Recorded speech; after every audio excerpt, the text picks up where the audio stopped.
Hello everyone. देखिए, सबसे पहली बात, आपका बहुत ही स्वागत है मेरे यूट्यूब चैनल पर।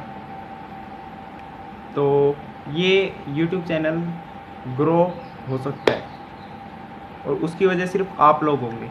तो पहले जो नए आ रहे हैं, जो नए वीडियो देख रहे हैं मेरे, वो चैनल को सब्सक्राइब करें और लाइक करें और शेयर करें, और भाई कमेंट ज़रूर करें आपको कैसा क्या लग रहा है। देखिए, बेसिकली हम इसमें मैथ्स के ज्ञान को एक्सप्लोर करेंगे, ये मैं अपने इंट्रो में बता चुका हूँ।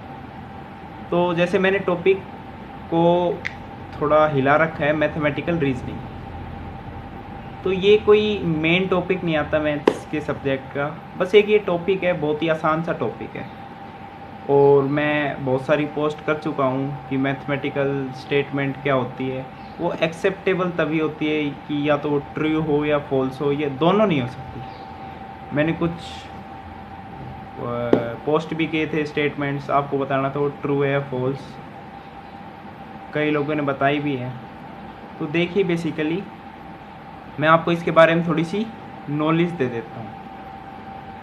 क्या है कि कोई भी स्टेटमेंट है, जैसे मैंने किया था x is an natural number, तो हमें बताना था ये स्टेटमेंट है या नॉट अ स्टेटमेंट। दो ही ऑप्शन है आपके पास, इट्स अ स्टेटमेंट और not a statement.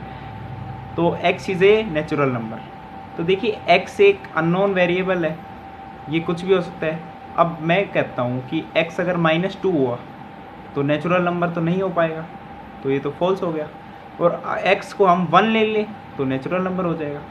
Basically x को 1 से इन्फिनिटी तक हम कुछ भी लेंगे तो natural number, x is a natural number, ये स्टेटमेंट ट्रू है आपकी। और 0 या -इन्फिनिटी तक हम कुछ भी लेंगे x को, तो वो नेचुरल नंबर नहीं माना जाएगा हमारा। तो ये ट्रू हो सकती है और फॉल्स भी हो सकती है, बेस्ड ऑन कंडीशन। तो ये कोई हमारी स्टेटमेंट नहीं है, इट्स नॉट अ स्टेटमेंट। ठीक है जी। अब देखिए, अब जैसे मैंने कह दिया 3 is an even number. 3 even number है कोई? नहीं भाई, हम लोग कह देंगे ना जी ना, 3 हमारा ऑड नंबर है। तो मैंने जो स्टेटमेंट कही ये फॉल्स है। ठीक है भाई, चाहे फॉल्स हो, फॉल्स है तो सही कुछ ना कुछ, तो ये स्टेटमेंट है, तो इट्स अ स्टेटमेंट। तो स्टेटमेंट हो या ना हो, इसको हम इस बेस पे जज कर सकते हैं। तो ये बात होगी हमारी स्टेटमेंट्स की। और अब देखिए, स्टेटमेंट है या नहीं ये तो हमें पता लगा लिया। अब स्टेटमेंट बेसिकली क्वेश्चन आते हैं सिर्फ दो स्टेटमेंट पे, तो उसे हम नाम दे देते हैं पी और क्यू, दो स्टेटमेंट पे। और ज़्यादा अगर एक्सप्लोर करोगे तो 3 स्टेटमेंट, इससे ज़्यादा 4 स्टेटमेंट का नहीं आता। अब देखिए, दो स्टेटमेंट है आपके पास, एक हम मानते हैं पी, एक मानते हैं क्यू। तो पी ट्रू हो सकती है, क्यू दोनों ट्रू। तो ऐसे हो सकते केसेस होते हैं, true true, true false, false true, false false. 4 cases हो गए। दोबारा देखिए, true true, true false, false true, false false. तो ये हमें याद रखने पड़ते हैं। बेसिकली आपको याद हो ही जाएगा। तो इस पर कुछ कंडीशन भी होती है पी और क्यू पे। एक आपका यूनियन का साइन आ जाता है पी और क्यू के बीच में, एक इंटरसेक्शन का आ जाता है। यूनियन इंटरसेक्शन वैसे वाले नहीं, वो ऐसे वाले होते हैं, उसका नाम याद करने के लिए हमने ऐसे बोल दिया है।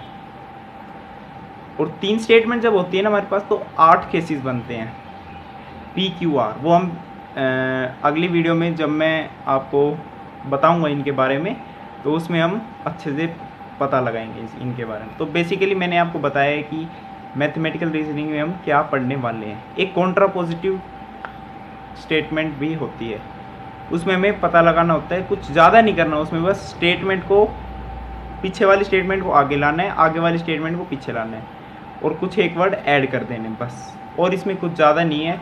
तो ये कोई ख़ास टॉपिक नहीं है वैसे तो, लेकिन शुरुआत करने के लिए ये टॉपिक मुझे सही लगा, इसलिए इस टॉपिक पर हम बात करेंगे अपनी नेक्स्ट वीडियो में।